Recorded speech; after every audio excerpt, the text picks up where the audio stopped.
NC pork, good for the plate, great for the state.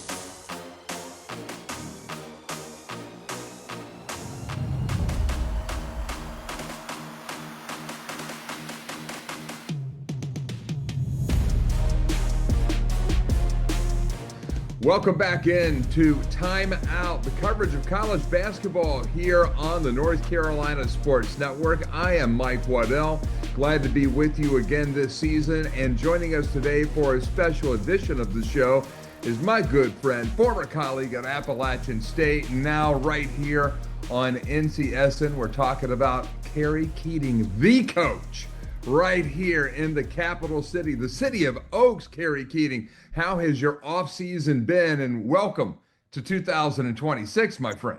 Happy New Year to you and yours and the fans out there. Excited about what's coming this year. Obviously, a lot of change on not just rosters, but the entirety of college basketball and college athletics as a whole. So I've been excited kind of getting the NFL season to wrap up, which also signals the real beginning of basketball, not just in the NBA, but especially in the NCAA, and we're still trying to get to know all the new faces, all the new names, the new people that are wearing the laundry, as you like to say.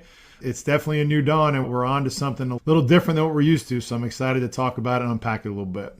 Well, one of the things we wanted to use this show about was not only to get on board with the 2026 portion of this current college basketball season, but to go back a little bit in time and look at your background. Who is Kerry Keating? What led you to be a college basketball head coach and now a college basketball analyst and the CEO of Layup, bringing analytics to college basketball like it's never been done before? So let's jump back in and go back to how you grew up in the game. The son of one of my great mentors and guidance guys in my career, the great Larry Keating. You grew up as the son of an AD, Larry Keating, who meant a lot to me in my life as an AD, a mentor for me early on. What did that exposure to college athletics show you about the real pressures on coaches and players and administrators, maybe something beyond what those out there in fandemonium, out there in the fan world, never really get a chance to comprehend? Yeah, you know, Mike, as I reflect on my dad and our time together before he passed, I was really fortunate to be not only raised by a great father, but a tremendous administrator and a really good coach too. I mean, he made a decision early on when I was born, my sister was born a year later, to get out of coaching and go into administration so he could spend more time with us and help raise us. But during all that transition, exposed me to a coaching world and a community that I'm so privileged and blessed to have been a part of. It really started in the five-star basketball camp community where he coached guys like Moses Malone when he was at the five-star camp. He was just in that community with Hubie Brown and Chuck Daly. The five-star story is an extraordinary one and really a great base community for basketball. And so many of us in this generation, and a little bit of what's right behind us, really grew up and shared in that. Just a true bond and a true coaching community. It's one of the reasons why I was able to get started so quickly. And we'll obviously touch on that in the journey that I was able to make through some of the coaching stops I've had. But what he did was really taught me, and to be honest with you, Mike, I think looking back on it now and the change that we're undergoing and have been undergoing from a technological standpoint, and now obviously with the shift in the professionalization of college basketball and college athletics, if you will, he really had a lot of foresight and a lot of future vision. It was how he operated and how he helped his teams and his coaches be successful. You remember the old Sears Cup days, and you know, here's a guy who goes to Seton Hall with no football and has Seton Hall, a small little Catholic school, an original Big East member, in the top 25 of the Sears Cup. I remember being proud about that his soccer team was great, the baseball team was great, the track and field was incredible. Obviously, everybody knows the final run that they made in 1989, and then with the success we had after that in the classes that I was at. But really just a coach's coach, a coach's AD, but taught me a lot about community, a lot about having the patience to listen and have some vision to help your coaches be super, super successful. He would have really thrived in this environment because I think he had an ability to kind of see through all the smoke and see what was going to be on the other side. he undoubtedly has passed that on to me. I'm excited about what we're building at Layup to kind of help this next generation of coaches transition into the professionalization that's undergoing. But I'm really blessed to have been exposed to the network that he had, starting with 5-Star and then obviously in the coaching community and then the AD community. There's no doubt that the majority, if not all of the reason why I got a chance to do what I did and have a chance to still do what I'm doing, testament to him and the position that he put me in. And not only that, but my mom too. I mean, everyone talks about the coaches' wives and these wives. You know, my mom still lives it and breathes it. You know, she's still watching the KU games religiously and very close to the time that they had there at Kansas. But she's as big a part of that as any. Super supportive at home, a teacher, right? So when you're raised by an educator and an administrator, it's inevitable that you're going to go into coaching, I guess. So I kind of followed that path and was fortunate to have the career that I did. And now into this second part in a new career, it only makes sense that we're here to support as best we can for all the coaches out there. You talk about your mom, Jamie, or your wife, Trina. What really does the spouse of an athletic administrator or a head coach mean to the success of that coach or that program? Because I think, again, this is going to be something that I think a lot of people just don't think about all that much, but it really can be the secret sauce. Well, their patience is legendary, right? Because it's very hard for coaches, and a lot of them can't do it. Some of them really try to kind of leave the game and practice at the gym, back in the office. There's intentionality with a lot of different coaches and how they handle that. And then the flip side is some of the coaches realize that it's very difficult to do that, and they'll include their wives as almost like a part of a team, coaching the team together. I mean, you and I have been around enough to know enough guys that, you know, the wives are as much a part of the kids' lives as the coaches are, in having them over to the house and supporting them as a family away from their family when they're away from home.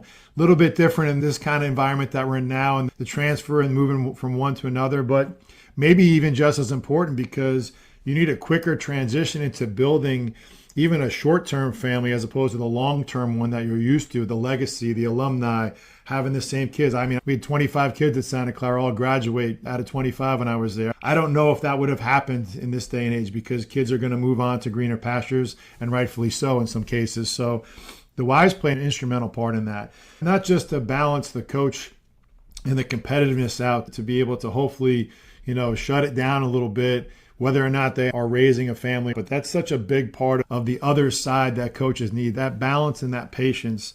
The strength spouses have is legendary. I've seen a lot take that and build into their own business, whether it's marketing for the team or for their family or for the kids. Look, we've just had a whole evolution of social media come up in this last generation. I think some of these wives out there are taking advantage of that and running with it by creating businesses that can support these kids. NIL stuff now has opened up all sorts of opportunities for coaches' wives to be even more involved. You know, and thankfully for a lot of these coaches, and not all, but the majority of them, they're financially well off to not put the pressure on their wives to have to go out and work. Rather, they can chase passion projects and they can kind of be more supportive than they ever were before. Not just from an emotional standpoint from the coaches, but from an involvement to kind of support the players and maybe bring a different element from the head coach himself, almost like a tag team. I could see that being a big part of how I would go about it now. It wouldn't just be about me being the head coach. It would be about our entire family thrusting ourselves into the lives of these kids on a year-by-year basis, whether they stay or whether they go, you know, whether they're sticking around for a year or 2 years, whatever it is. I think having coaches' wives who really understand the pressures of coaching, also being a reliable husband, and obviously in most cases a father, but, you know, just being a good person, I think is really important to have someone on the other side. And I've always marveled, and I was really proud of the fact that when I was a head coach, we included all of our families. We were really young at that time too. I think we came in, we might have had 9 or 10 or 11 kids born in the 9 years I was at Santa Clara, and really kind of embracing that family aspect, but having the wives kind of be able to rely on each other for the support when we were away, but also to kind of embrace the team functionality that we needed to have and have that touch involved, I think is really, really important in team building. So I've got this vision in my head of you waddling around in your little Kerry Keating body when you're like 5 to 10 years old, and you're on Larry Keating's hip as he's running Seton Hall athletics, and you've got PJ Carlissimo over here and John Thompson over there and Lou Carnesecca over here. Maybe even Rick Pitino makes an appearance every now and then in that classic Big East.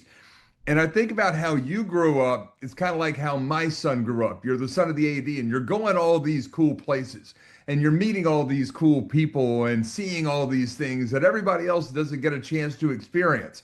What's one of the first things that you remember that really shaped you and said, man, this is what I want to make over the next 70 years for me. This is what I want to follow as a vocation, as a career. Let me go back before that, Mike, and I mentioned a five-star camp. In the 60s and 70s, it was prevalent. Howard Garfinkel and Will Klein started this deal. Hubie Brown, Chuck Daly. My dad was there in the late 60s and early 70s. And even as a 2-3-year-old toddler, I was with him in Wheeling, West Virginia at camp, eating breakfast with Chuck Daly, Hubie Brown. Like, just to be around that element, right? That whole culture of just coach speak and coaches. And just there's just something about coaches, obviously, that resonates everywhere you go. They're sought after, obviously, in leadership positions in business, in the community, obviously on their campuses for their teams. But I was really fortunate because my dad included me in that. Now, he also exposed me a little bit when I was a kid, too. I remember going to camp at Hofstra when he was an assistant coach in front of hundreds of kids, and I couldn't even barely reach the rim. I'm a little lefty kid trying to throw it up, and they're trying to teach me how to shoot the ball in front of everybody and shooting air balls out there. So, he humbled me in front of the community as well. But what he did was he exposed me to a great community, and we were fortunate to be around at a time where the Big East obviously grew and thrived, and he was a big part of that with PJ in the early 80s. Having the chance to go to school there, ironically enough, I wanted to go to Carolina. Like, I grew up a Carolina fan. They were winning. It was in the 80s, and it was the championship. It was the formative years, and the light blue. I was enthralled by it. I didn't realize how hard it was to get in, especially for Nevada State. But I remember coming down and talking to Coach Williams and saying, hey, I think I really want to coach. Now, I was a way better athlete as a baseball player than a basketball player. So it ended up turning out that I was going to go to Seton Hall when I didn't get into Carolina to play baseball. But then, as I mentioned, with my dad's ability to kind of see through the smoke in the future, along with PJ, they had invested into an outfit in Indiana that created the first interface to connect a VCR to a computer. And lo and behold, the year after it was built became my sophomore year. And I found myself as a student assistant, really what's now 2 or 3 deep on every staff, video coordinator. I was the first video coordinator, computerized video coordinator in college basketball in 1990. So because of that upbringing and because I was able to mature quickly and be around coaches and older folks for so long, moving into a coaching role as a 19-year-old student only felt natural and seemed natural. And I appreciated PJ for entrusting me in that. A little difficult when your dad's the AD on that campus, too. You kind of have to have both eyes open and head on a swivel. But it really gave me an opportunity to kind of launch myself into coaching. And here we are now, 30 some odd years later, and now having a chance to be the first to do something else with Layup. So it's only fitting that it comes full circle. Makes complete sense to me now, a lot more clarity after all these years. But really fortunate that I got the chance to do that and grow up at Seton Hall in the Big East with PJ, with some success, the Final Four, Elite Eights, Big East championships, and obviously then come down here and start my career with Wake Forest, be on the heels of the 5-star connection with Coach Odom and Coach Knight. So, yeah, I'm really lucky. You are what you're born into, and you're a product of your circumstances, your environment a lot of times, but you also have to make the most of it. So I'm really lucky I had some great mentors, and obviously that starts at home with my mom and dad. What did you learn as an athlete and then in that support role on Coach Carlissimo's staff?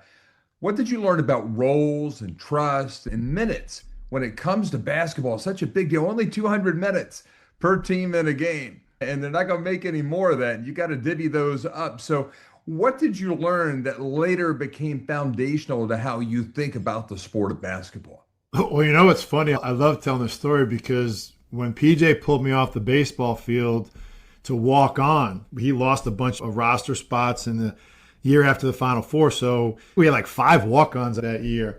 So I was living in the upperclassmen dorm at the time where the basketball players lived. So I ended up staying there as an underclassman in my sophomore year when I went to the video role. So I was living with the players but spending all the time with the coaching staff and the coaching meetings. So I was literally getting it from both ends and saying nothing, just really taking on, like listening to the players complain about the coaches, listen to the coaches complain about the players, and then try to make sense of like, does he know what he's saying about him and vice versa? Like, it's an unbelievable education. Never had to once go in one direction or the other. I was squarely in the middle of that. The respect was there on both sides. But what it also taught me was a little bit of how the players view the messaging from the coaches and how the coaches are trying to read the signals from the players. It's something that I don't think anyone or anywhere I could have gotten that education. I mean, it was such a unique proposition to be in the office till 11, 12, 30, sometimes 1 in the morning, cutting up film and getting game plans done. And yet being on training table, being at practice, being in class with these guys, walking around campus and just kind of hearing it from both ends.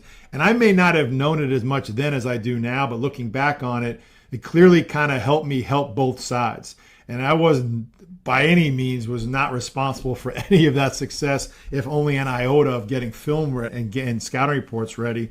But it taught me the value of communication. It taught me the value of listening to both sides and knowing that there's always two sides and two different ways to see it. And the quicker that you can get both sides on the same page, the more success we're going to have. Now, my sophomore year, we went to the Elite Eight. My junior year, we won the Big East regular season and tournament. We were actually up to number 1 in the country my senior year, which was Hubert Davis' senior year at Carolina, because Carolina came up and played us in the Meadowlands that year. It was such a big deal. We got upset in the second round by Darren Horn and Ralph Willard at Western Kentucky in Orlando, in a team that clearly was built for the Final Four. So it was a great education for me looking back on it moving forward and how to handle players and player relations and be open, be honest, but be very aware and patient and listening to the players because they're going through it too. I knew exactly what they were going through every day, mentally, emotionally, physically, academically, all those things. And then the pressures obviously the coaches had on them to try to win and keep winning at a high level. So I think that was probably the most formative time that I had in understanding how to manage players properly. And I think it had everything to do with me becoming an effective recruiter because I was able to really bridge a gap between the players before they got there and the coaches that we were recruiting for. I think those 3 years in particular did more than anything that I could have possibly imagined to help me become an effective recruiter and obviously have the success that we had at all the places we were able to go.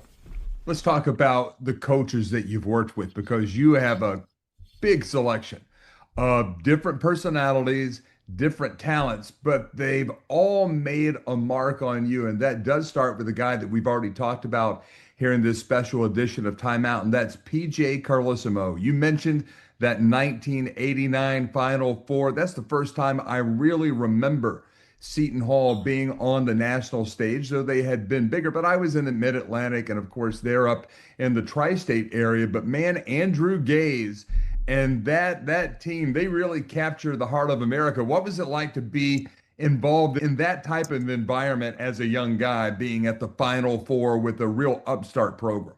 It's funny to think about that year that we had Andrew. His dad, Lindsey, had been bringing over a team to do those foreign tours in the preseason, the days of Marathon Oil. So the Australian team, so they had come and played this tour, if you will, in the preseason against different teams. And obviously we're playing against Seton Hall every year. My dad and Lindsey became very close.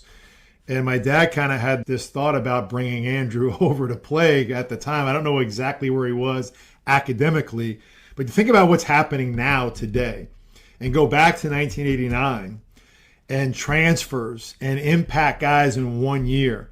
And here's the team at Seton Hall that was picked, I think, 7th in the league that year.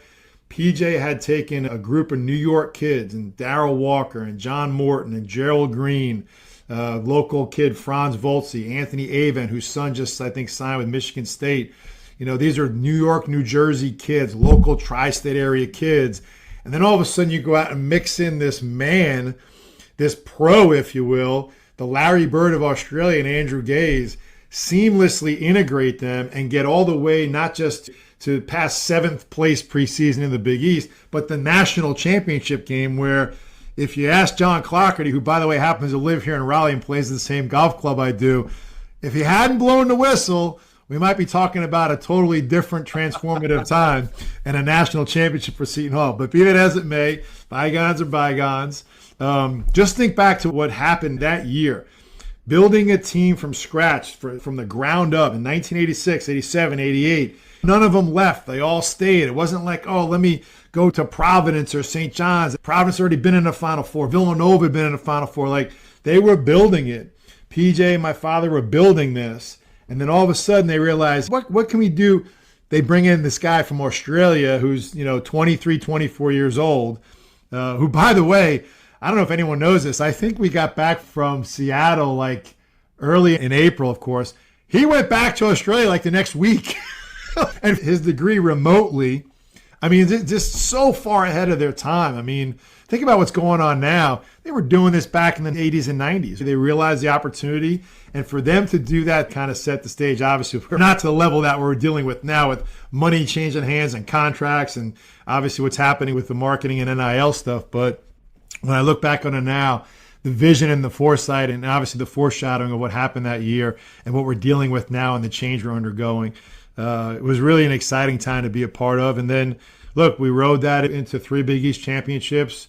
Terry DeHare was a transformative recruit for us, a Jersey City kid, Bobby Hurley's teammate. We all know what Bobby did down here at Duke and being the all-time assist leader when he left Duke in NCAA history. But Terry was the all-time scorer in Big East history before that record was broken by Lawrence Moten at Syracuse not too long after.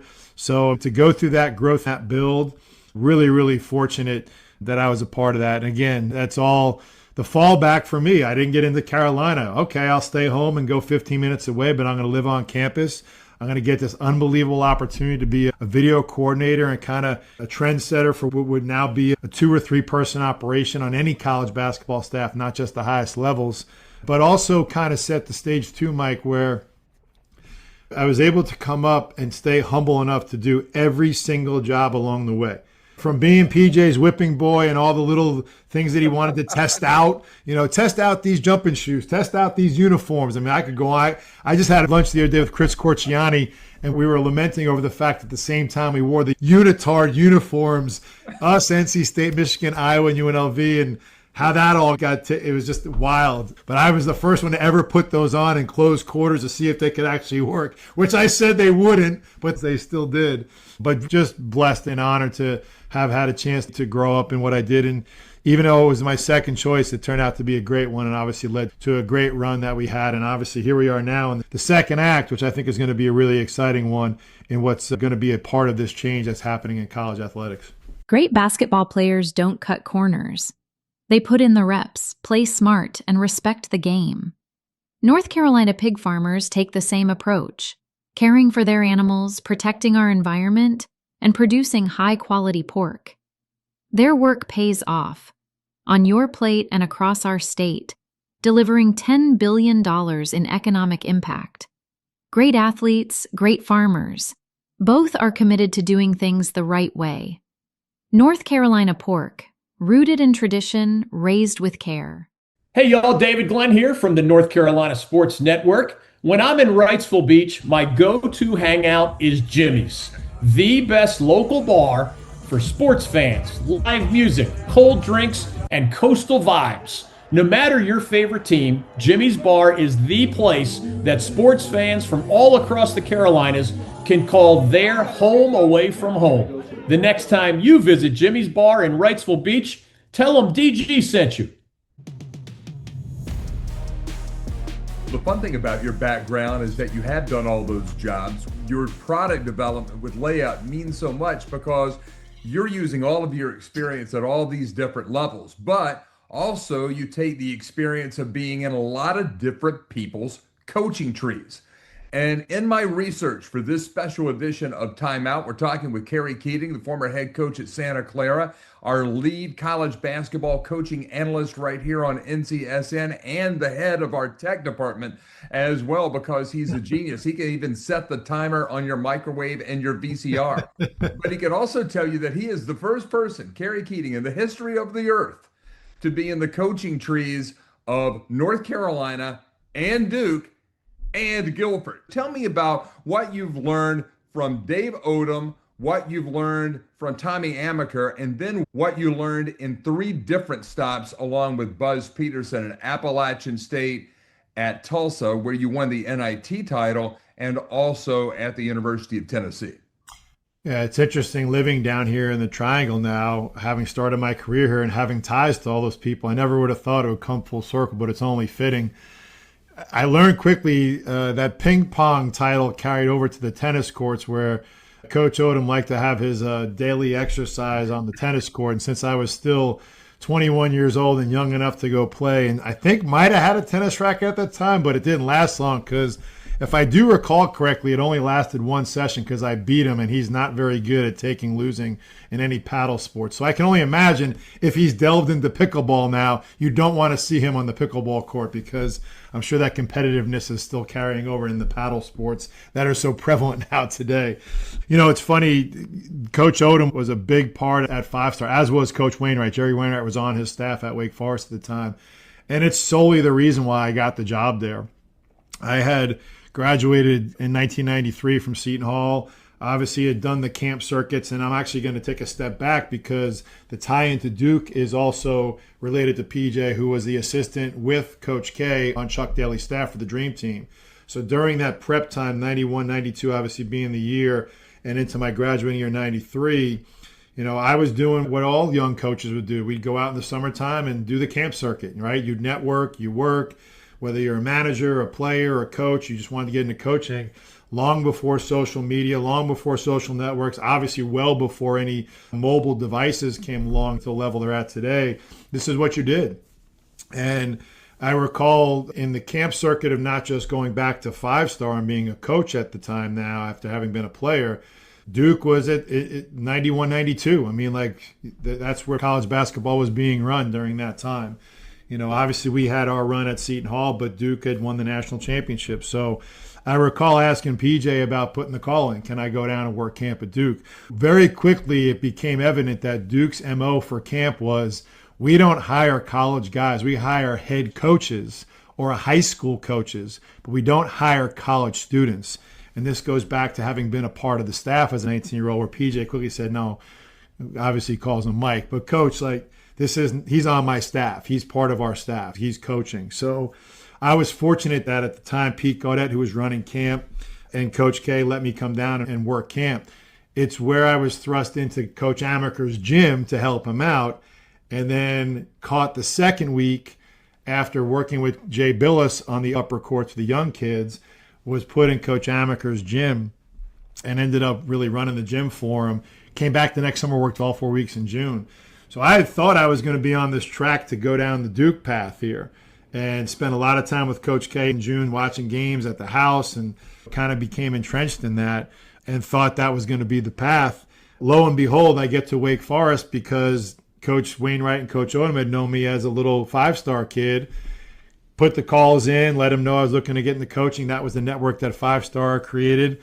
I had agreed to take a job at Niagara with Jack Armstrong through our New York connection, and was actually getting ready to drive up to Niagara when Coach Larinaga, Jim Larinaga, former Virginia assistant with Coach Odom, had made the annual trip to the U.S. Open in New York and put some calls in looking to get something. Garth had made a few calls. All the young guys always, Garth making calls, and let Coach Odom know I was looking.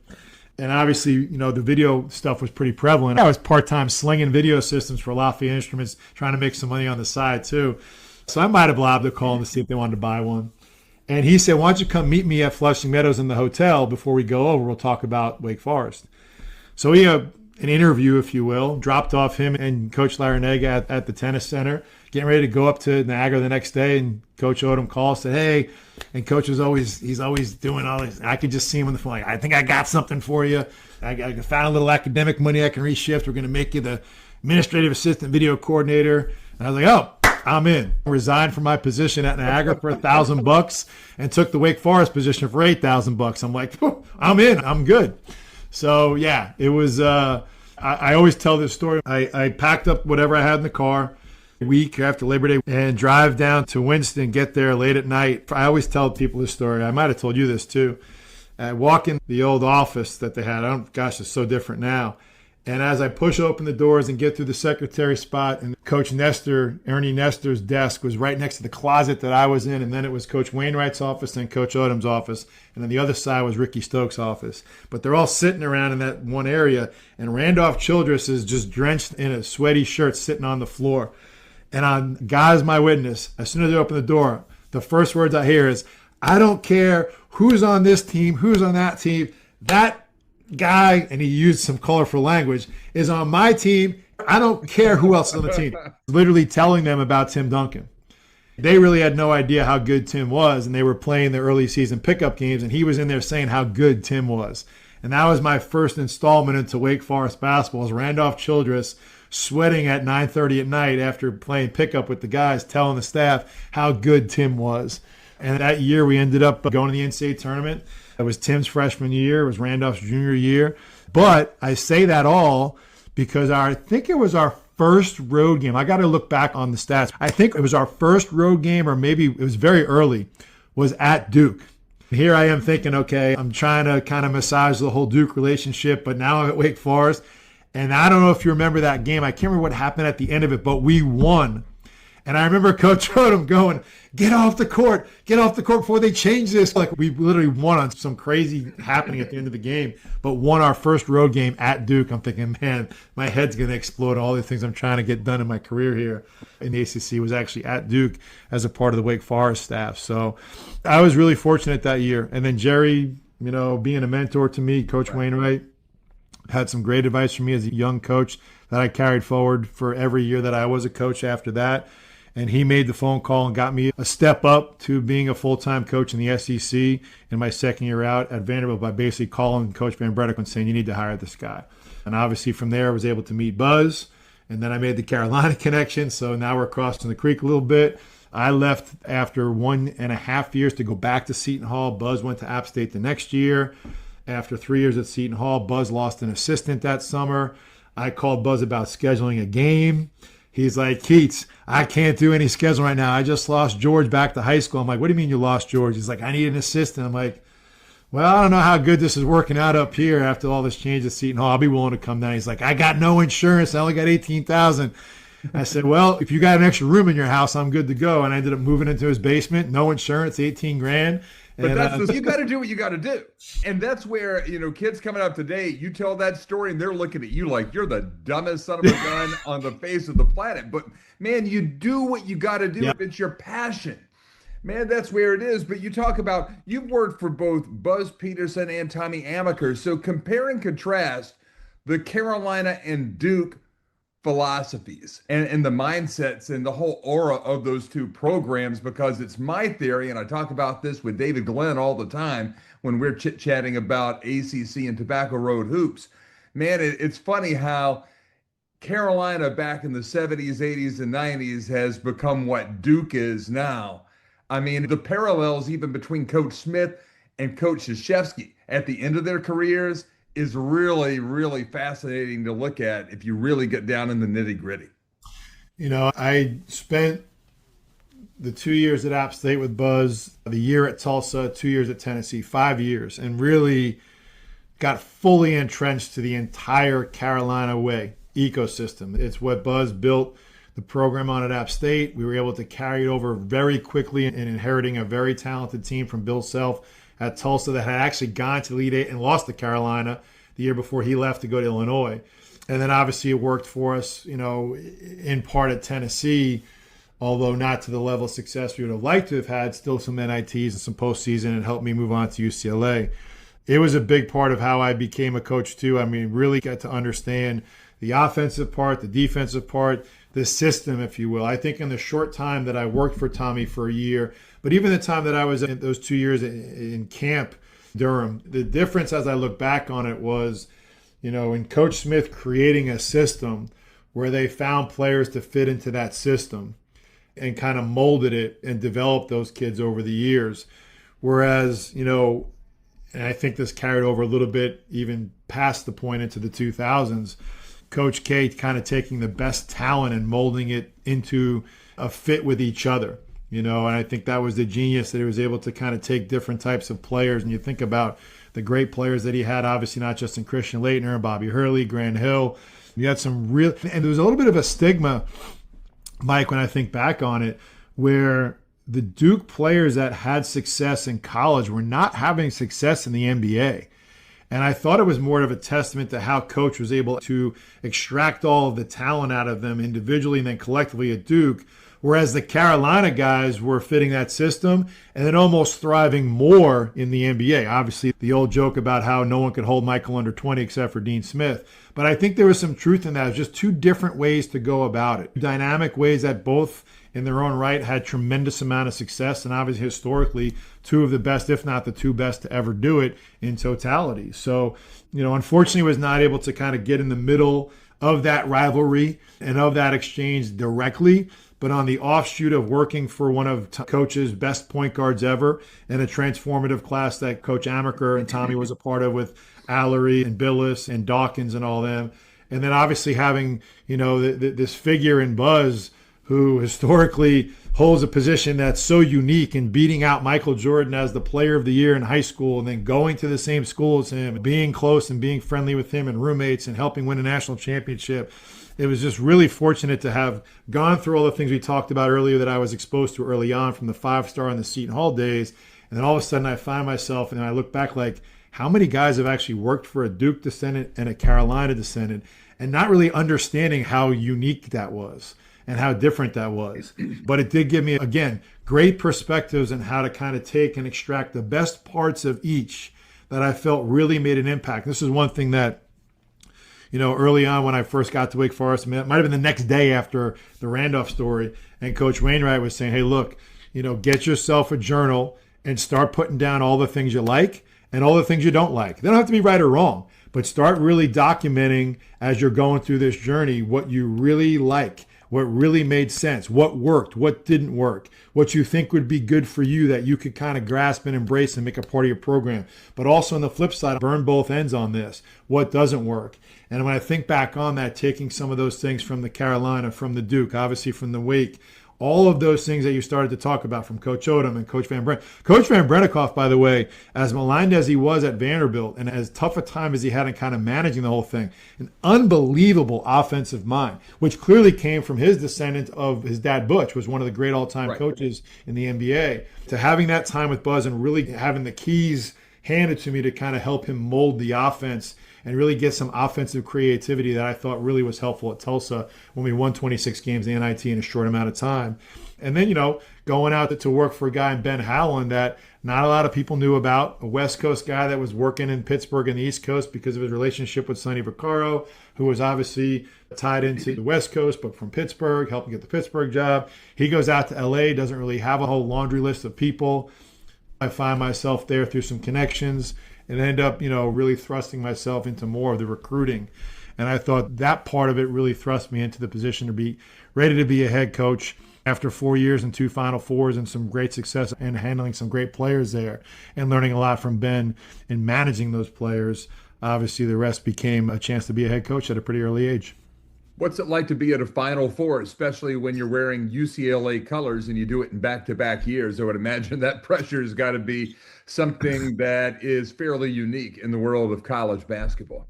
There's as we go through life, you remember key moments, obviously the birth of your first child, the birth of any child, your marriage, your proposal, maybe your graduation. I mean, there are poignant moments that you just don't kind of forget and you never lose that feeling. I say that because in growing up and going to the Final Four every year, my dad took me to the Final Four when I was 17 years old in 1988 to Kansas City, the 50th anniversary. We cut school. We did the whole Final Four thing. He kind of thrust me into what that weekend in April or late March was going to be, and I did it every year from there on till whenever. The Final Four is kind of where it was all at. That's where we all gathered, right? That was the coaching community in a nutshell. Part of that is, as a fan, having a chance to go to the open practices, right? Every team has an hour where if you don't have a ticket or there's no seats, you can get down and kind of watch practice. And some teams practice, some teams use it as a shoot around. Sometimes teams use it just to loosen the atmosphere a little bit for whatever the team dynamic is. But that's when it was really like that, and my first weekend in Westwood, walking down Westwood Boulevard and kind of like, holy crap, I'm coaching at UCLA. I wanted to go to school here at Carolina. Like, I'm actually coaching at freaking UCLA. Like, is this really happening? The time at the practice where all of your coaching friends, and they're all, think about this. I mean, this is 30 years in, maybe 20 years in, and starting at 19 years old, and here you are at 32, so maybe 15 years, I guess. All these people I grew up with, all the coaches, and now they're there to see you. Like, they're there to see your team. Like, you're on the court. There's no feeling like the first Final Four, and sometimes the only one. That first one, I never forget the feeling I had where you kind of walk on the court and the kids are shooting around, and you're looking around, and you kind of see everyone up on the rail, and they kind of want to dap you up a little bit and say congratulations, because you can't really see them because you're entrenched in game prep, so you're not really doing the whole convention thing. That was really one of the coolest moments, I thought. Obviously, we fell short in the championship game that year against Florida to a childhood friend who grew up down the street from me, and Billy Donovan. When he was at Florida, we both grew up in Rockville Center, New York together in Long Island. Lost to them again the next year in the semifinals after making it back-to-back. But what a cool experience, that first time when you kind of walk in the dome. We were in Indianapolis that year. One of the best places to have the Final Four logistically, to see everyone kind of there to kind of congratulate you and just be a part of it. Everyone that was part of the journey to kind of help me get there. I remember having a boatload of people at the game, coaches, friends alike, just to kind of share in the excitement, even though we felt short. What a great time, and really honored and blessed to have had that opportunity, because it doesn't come along for everybody. So I'm really fortunate that I was able to not just experience it once, but twice. Excuse me. I love sports, but sometimes, like when a t-shirt cannon hits me square in the nachos, I wonder, is Sport Clips better than sports? Because sports plus a hot steamed towel beats sports plus hot exploding cheese. I like your shirt. Thanks. It was free. Sport Clips, it's a game changer. Looking for real deal local flavor in Wilmington? Head to the Original Saltworks restaurant, run by Bob Hubbard and serving up Southern staples since the 1970s. Hot grits, buttery biscuits, juicy burgers and dogs. It's fast, it's fresh, and it's full of bold North State pride. Open for breakfast and lunch 7 days a week, always starting at 7 a.m. It's the Original Saltworks on Oleander Drive in Wilmington. We're talking with Kerry Keating here on Time Out, the Tobacco Road Basketball Show. I am Mike Waddell. This is the North Carolina Sports Network. What was missing in college basketball that led you to start this brand new company called Layup? Well, we had been inadvertently kind of using the analytics when I got to Santa Clara. The head coach now at Appalachian State, Dustin Kearns, was our graduate assistant at Tennessee when Buzz and I were there, and I hired him as one of my assistants. Fortunately, he left Mike Young at Wofford, which was really tough to do, but I really liked Dustin, and he was a part of that first staff. And those first couple of years, he and I really thrust ourselves into analyzing lineups. There was an old, it still exists, it was just acquired by Huddle, product called Fast Model. They would help coaches do scouting reports and diagram plays. Well, they were working on Fast Lineup and Fast Scout, and they were just trying to find different aspects where they could impart their technology to make it easier for coaches. We were doing lineup analytics and which ones worked the best from an efficiency standpoint. Gosh, this was 2008. Obviously, Ken Palm was around, and Coach Smith was one of, if not the first, to do points per possession. That's what he kind of put up on the board every halftime was, here's the points per possession on offense, here's what it is on defense. It kind of told the story on top of exactly what was happening. If they're below 1 point per possession, we're above 1, well, the score probably dictates that. Now, if they're beating us by so many points, here's what their point per, and it could tell you that you're close, that you're really far away, or you're right on.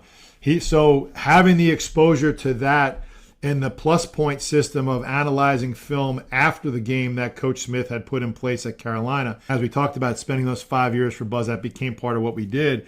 Dustin and I kind of took it to another level during the game. What can we do during the game and in a more intermediate way to really assess our lineups and which were the most efficient?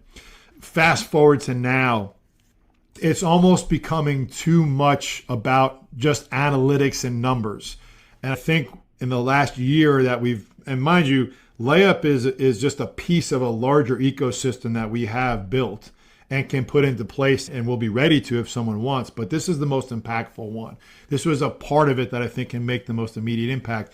And we've since grown it to be a little bit more of a standalone. In a world where it's pure analytics and numbers, I think you have to try to make sense of those numbers to fit the larger narrative. What are you trying to do as a program? Everyone's obsessed with the numbers because they're more readily available. Kudos to all the folks out there that have different sites that kind of mash those numbers up into whatever metric they come up with.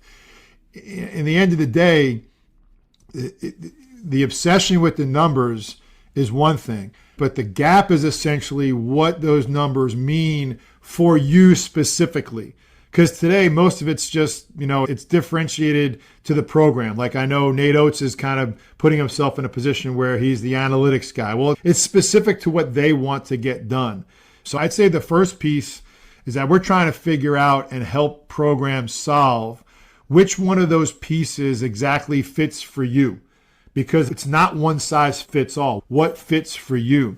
And the second thing, it's not just about the numbers. It's getting deeply entrenched with the program, understanding what they're about and what they want to do, and doing a much more targeted analysis than just a regular software model off the shelf that someone is saying, hey, here's a number you can base this and that on, whatever it may be.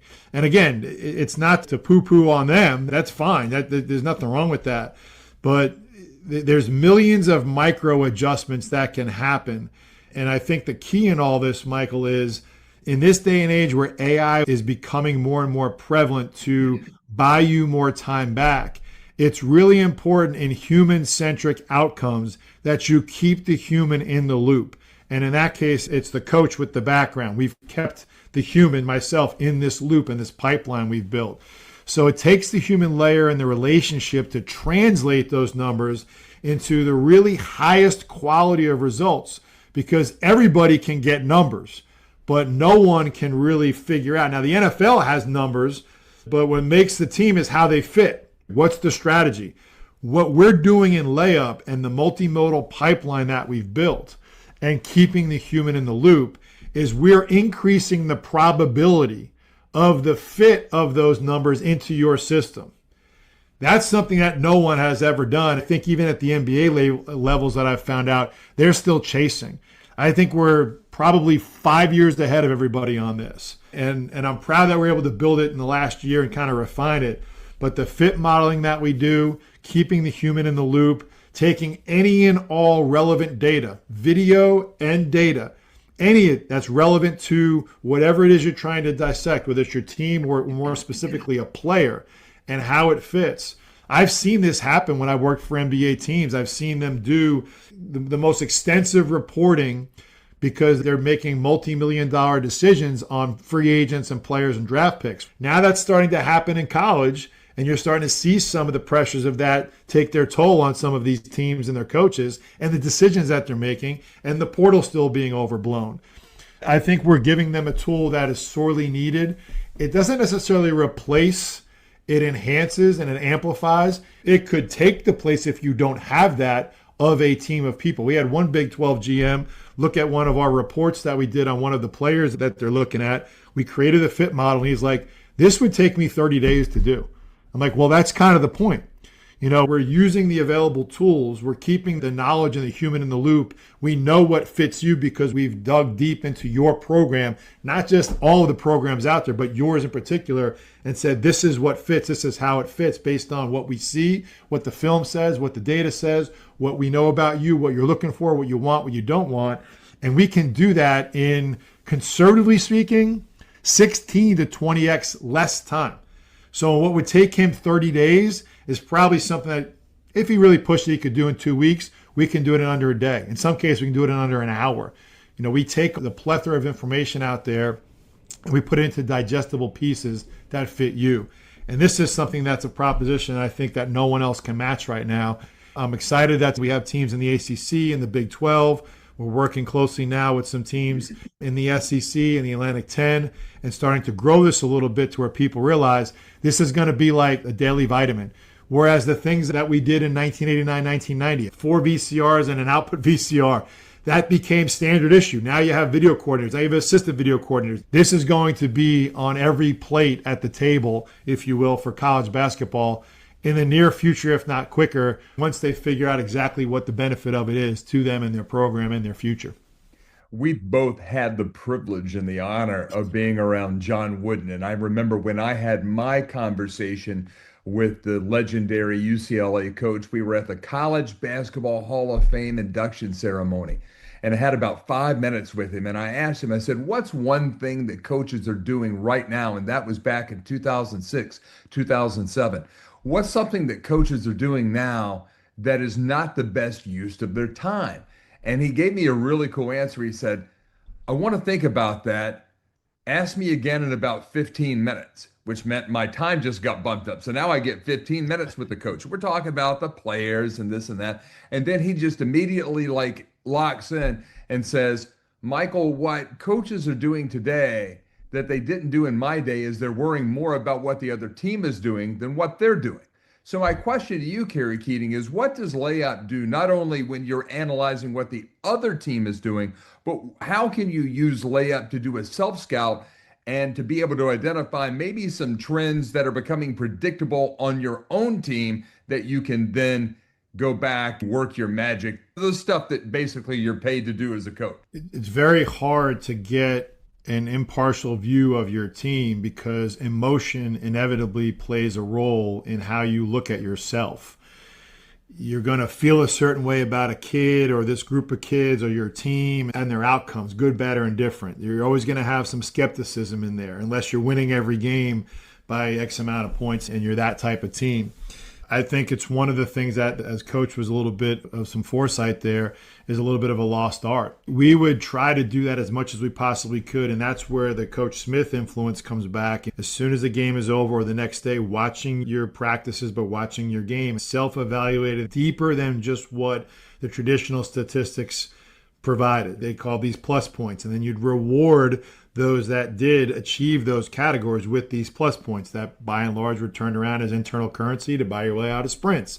Well, if you're buying your way out of sprints, means you were playing more, doing well, you probably didn't need to run as much. If you're not, then you probably need to run. It was a great system that coach had set up. But you worry about yourself more than the other team today is probably more prevalent than it ever was because you really don't know what the other team looks like. I mean, heck, we have kids now that are coming in mid-year that are impact kids, and it's not just one that gray-shirted and showed up like in a football deal or came early and decided to redshirt but then says, hey, I'm going to play. This is like a brand new talent coming in. In the case of the kid at Baylor, a professional talent, right? So it remains to be seen of how talented he is, but we can assess that based on what we know about him and how it fits into Baylor and their roster, the impact that it may make from a statistical standpoint, the analysis of where he fits in. I think one of the things I'm excited about for our teams going to the postseason is, although it may not be our core and where we're actually evaluating your roster and the fit of these players individually into the roster this year and then next, but we can take your team and we can self-analyze and give you a scouting report of your team based on 1, 2, 3, or 4 games within hours. And I think when it gets to the postseason, when you're evaluating other teams on Selection Sunday for your first game on Thursday or Friday, a lot of times what you'd want to do, and we try to do this with trusted other coaches that we trust, is, hey, watch our team. Give us a scouting report on our team. What do you think? I think even that can be a little bit biased because, you know, you still have the human element in that part in terms of what they know about your team and how they might prep for your team if they're a coach. But what we're doing is taking an analytical view, and we're taking the results and the data around those games and giving you a scouting report of what the other team sees based on the results that you've had in records amounts of time. Like, we can give you a self-scout report that night if you really wanted one. And I think that's invaluable because, you know, when you're trying to kind of prepare for the other teams, you know, you got to also think, are they preparing for you? And then what can you do to make yourself better? A lot of times you get lost in the sauce on that and always worrying about what they're doing. You almost get paralysis by analysis of the other team.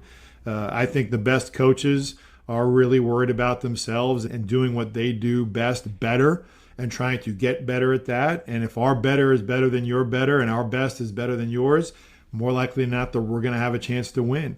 In this day and age where you have talent coming in droves year to year, it really behooves the coaches to see how they can kind of mesh them together in the most efficient and quickest manner possible. But then what can they do to, you don't have the development in the off season and tinkering with things that are going to fit as this kid gets better and posting up or shooting or driving or pressuring the ball. Like, you kind of had this thing evolve. Now you have it all thrust upon you, hopefully made the right decisions.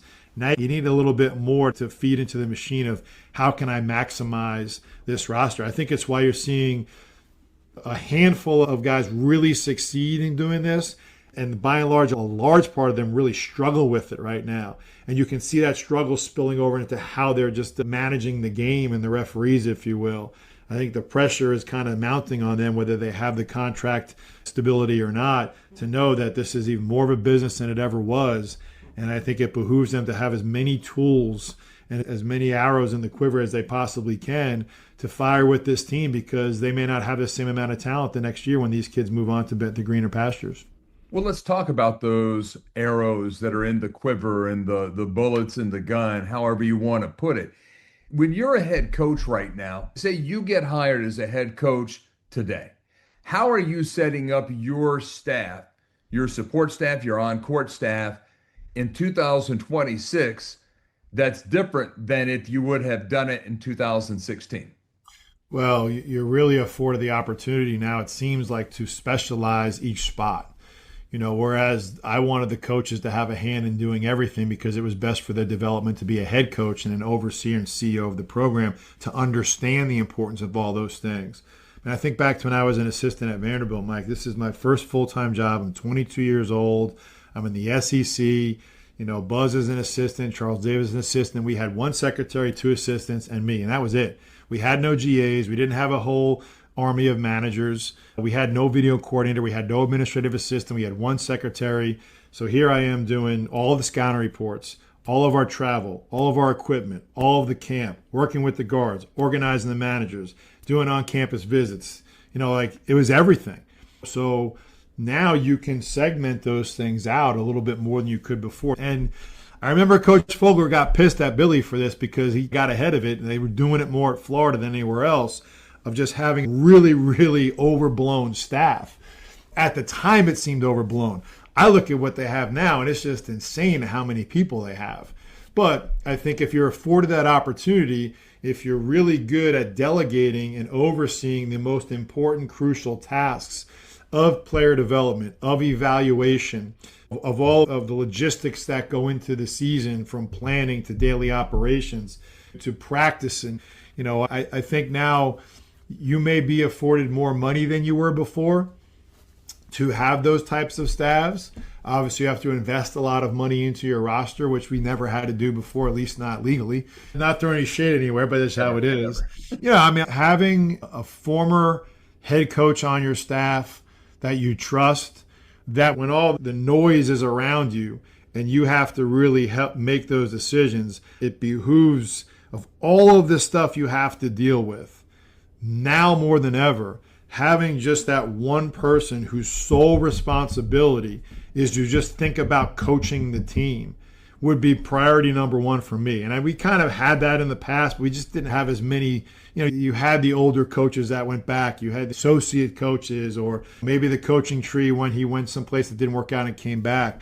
But I think now there are more than a handful of just coaches, old school, just basketball coaches. And I would throw myself into that mix now that I'm in my early mid-50s. Like, I was a head coach and I was 35. I got fired. Like, I was 44, 45 years old. Like, I was still young, right? So I look at these coaches now like, oh, I'm still a young guy, but have the older mentality to kind of really just help coach the team. I think that's really, really important.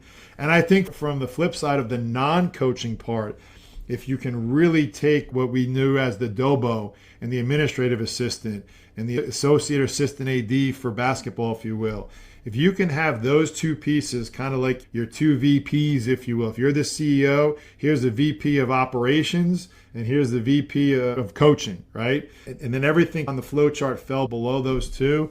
I think you can have a really robust setup that'll keep you on top of things and set you up for success, because Obviously, the roster is going to change. A part of that non-coaching part is going to be how we're going to adjudicate the finances of this. And a lot of guys are hiring what they think are GMs. They may be very loosely defined in programs, one versus the other. But I think the role of that is to really make sure you're managing your finances right as far as the roster goes. And then also having someone along with yourself as the head coach who is a master at navigating the outside off the court relationships. I think it's way more important now than it ever was before to manage your relationships outside, because we're going to have a disconnect. We're going to lose some of the nostalgia. We're going to lose the sentiment, the legacy. You're not going to have this connection to always grow with the team as an alumni, as a fan. They're not going to really know. They're going to be a lot more fleeting than they ever were. But I still think there's a great opportunity now, while the dust is still rising before it settles, to go out and really establish, especially in those college towns, but really any campus and any collegiate ecosystem, really strengthen relationships. And I'm not talking about going out and asking them for money to survive, because that's short-lived, that's short-term. We have more opportunity now to get into the mind share of our alums and our fans than we ever did before. It's more legal now than it was before. You can make more of those connections. You can bring people in that can support these kids, even for the short term that they're there, if it's one and done. And then I think, there should be a handful of kids on your roster that see the value in that still. Some of those kids in the old days were kids that made the network, went to school, graduated. Next thing you know, that guy said, hey, a graduation gets you a job. You start, on this level, you move up the chain. The relationships on steroids now have to be almost speed, like a speed date. I think there's more capacity to get more people involved than before. Now you can shorten that time, you can shorten that buildup, and bring more people into your program without worrying about what their finances are. You can bring their support in, you can bring in an ecosystem that I think can be really, really healthy. If you had someone on your staff that could really go out and master that art, I think you put yourself at a huge advantage. Need to move to North Carolina, within North Carolina, or away from North Carolina? Whether it's the Triangle, the Triad, or beyond, XL Moving and Storage is the company you can trust. Local, reliable, award-winning, and stress-free, XL's team handles every detail so you don't have to. Get your free quote today at xlms.com. That's EXCELMS.com. And tell them David Glenn sent you. Hey, Wolfpack Nation. You already know that when we talk about the great traditions of NC State athletics, Amedio's Italian restaurant is right at the heart of it. Since 1963, it's been the go-to spot for generations of Pack fans. The walls tell the story, the food seals the deal, and every visit feels like part of the family.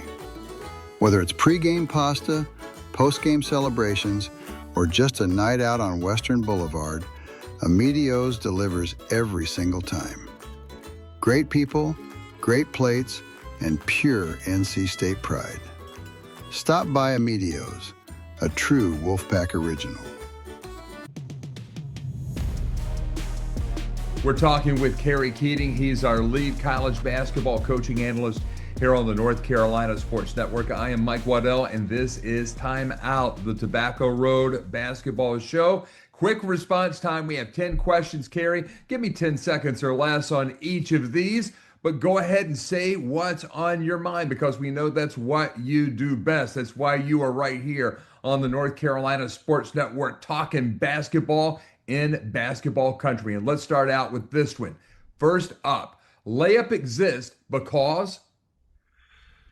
Layup exists because we need to make sense of the analytics and how it fits you in particular as a program. We needed fit modeling and we built it. The most misunderstood basketball concept is? Ooh, that's a great question. The most misunderstood concept is probably dribbling. People think that dribbling is really important because the ball bounces. It's not that important, and it probably doesn't need to happen as often as people think it needs to. The most overrated basketball stat is? Wow. I don't know if I've ever been asked that. An overrated stat. I'd have to think about that one because there's a lot that mean a lot. The most overrated stat? Somebody once told me that stats are like a bikini. What they reveal is enticing, but what they conceal is vital. And Coach Smith used to say this over and over again in commercial breaks with John Kilgo and myself when we were doing his Carolina Blue Line radio show. He used to just absolutely obsess over spacing when watching film. That was the one thing that really meant a lot to him, along with that points per possession and so many of the calculus things that Coach Smith, being the former math major that he was at Kansas, brought to the game of basketball. But yeah, I mean, sometimes you just hear, and it really does seem to evolve from year to year, whatever the hot topic is that everybody is talking about, that becomes the thing that everybody is obsessed with at that point in time. But I didn't know if there was anything that when you're watching basketball games on television, you're listening to other analysis being done during the games. Is there anything that really kind of, gets on your nerves a little bit that people are really obsessing about that really doesn't make that big of a difference? I think the ones that don't show up in stats are more underrated, if you will. Like hockey gives assists to the guy that actually passed to the guy that passed to the guy. And we reference hockey assists in basketball because they're so important, because you can't always make the play in one pass. So as opposed to maybe what's overrated, I think really what's underrated, and again, I referenced the fact that dribbling is not as important as people would think. I think the hockey assist, because it shows a level of unselfishness. We used to have and this was a category on Coach Smith's plus points, savvy. And the kids would all geek out and like, oh, I got some savvy. I got basketball savvy. Like you make savvy plays. It was always funny to see who won the savvy category. And all of a sudden someone winning, be like, wait, that guy won? Unselfishness and making a pass to a pass. I'd love to see that stat. The one that came up recently in the NBA, because they're trying to overstat everything now, the screen assist. Right? Oh, yeah, screen assist. Like, well, they were just setting a good screen and it led to a basket. But I think as opposed to one that's overrated, I think one that's really underrated because it's not a hard stat is the hockey assist in basketball. I think that's a very telling sign of not just the player, but the team, if that's valued. What today's players get right that older generations missed? Well, this is an interesting sign of the times, and I think they are more aware of and look at what's happening at the highest levels of longevity, training and taking care of your bodies and resting and eating right. And I'm not talking about one-on-one basketball training. I'm just talking about health and wellness. I think, with what LeBron has done well into his 40s, with what Steph Curry's doing now in his late 30s, guys are playing later, but I think it's also setting a standard for people to pay attention to what they eat, how they rest, how important recovery is. Certainly the weight room has become a lot more prevalent. You see strength coaches in football and college getting paid seven figures. I mean, it's become an important part just from a performance standpoint, but I think it's also something that this generation has afforded more opportunity to understand and implement better than maybe older generations. What does the game still refuse to change that needs to change? The very simple answer is uniformity. I still don't understand why we have college playing 20-minute.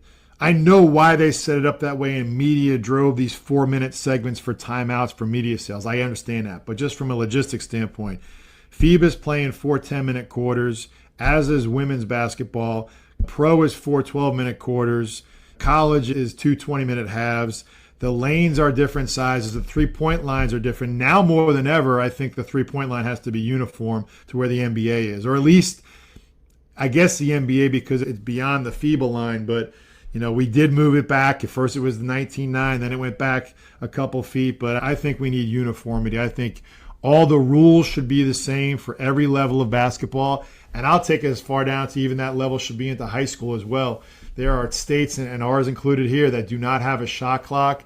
I don't think it behooves the players in their development to go through playing like that and having to make that adjustment. If there's some way, someone out there, I know there's at least one basketball tech billionaire who's got the wherewithal and money, if he really cared, Mr. Cube, and I'm talking to you, to throw the money back to the states that need this. And he's an Indiana guy, so he should love basketball as well as it's revered there in that state. We'd love to help here in North Carolina put shot clock and have the money to pay for the operators too, or whatever technology we could put in that didn't require. If there's any time right now where we can find a way to automatically do the shot clock without having to hire a shot clock operator, it should be now. So there's my next idea for Mark Cuban to go out and build. Go build an automated shot clock operator so we can have a shot clock at all levels, especially in high school and middle school. But I think uniformity in the rules from day one until the end in every level that we're at.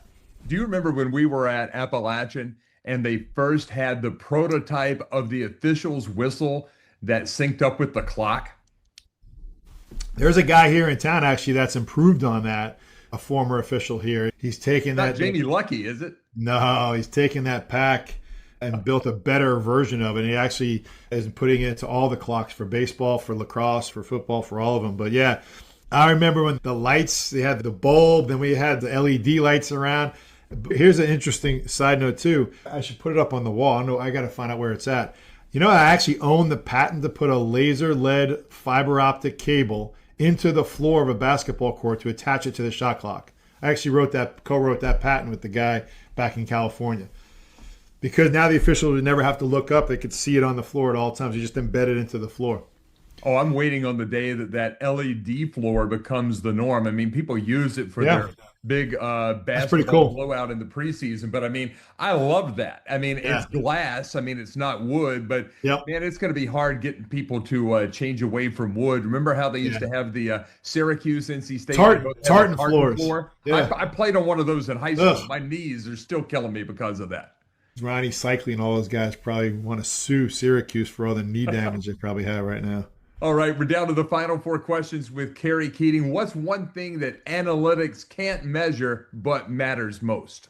Well, again, I'll plug our Layup product here too. I think fit into your system, and I think now that we have these tools and this pipeline built, we can actually assess and do deep dives on all publicly available data, but then anything that you put in that isn't publicly available that can create fit based on the analytics. I think that's the most important frontier that we've broached right now. I think it's the next frontier for basketball on all levels, to really take what you see and what is assessed and how does it actually fit into what you're doing on top of what you say. It can either confirm, deny, or maybe open up some doors you didn't know were open that analytics can't do by themselves.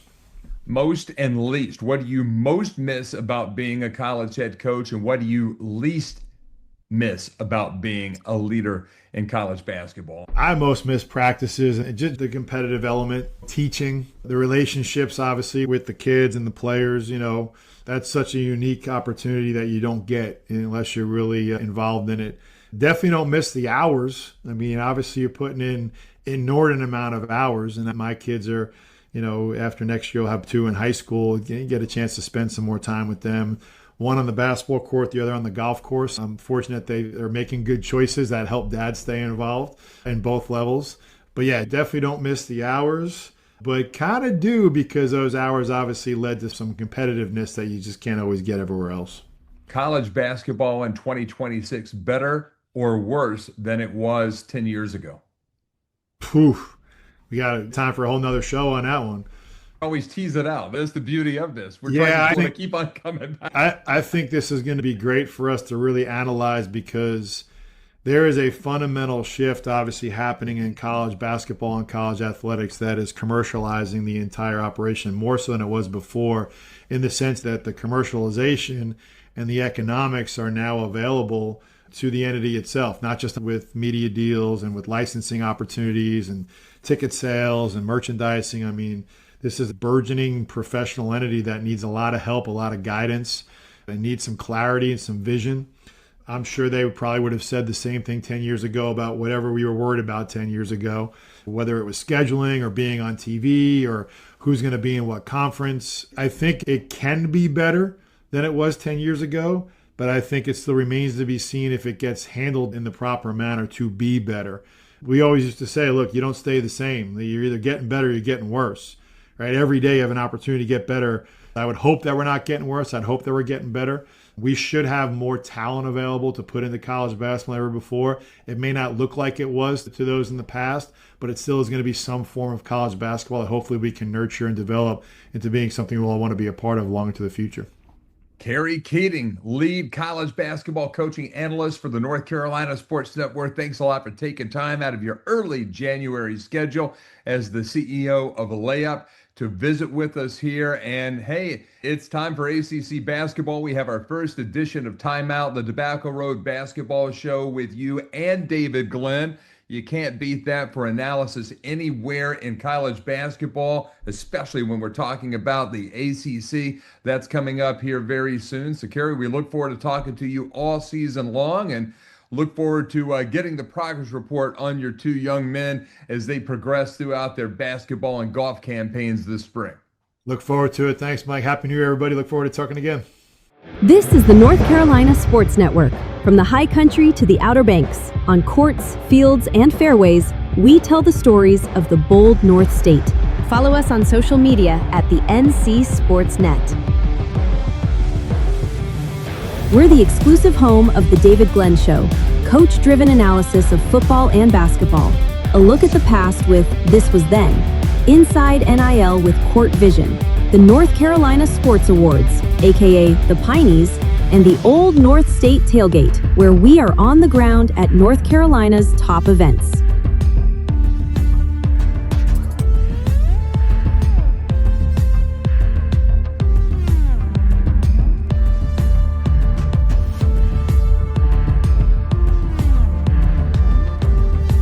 Our foundational partner is NC Pork, raising the bacon, raising the bar.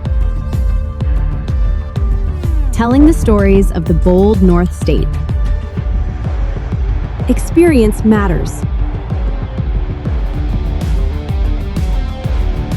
This is NCSN, the North Carolina Sports Network.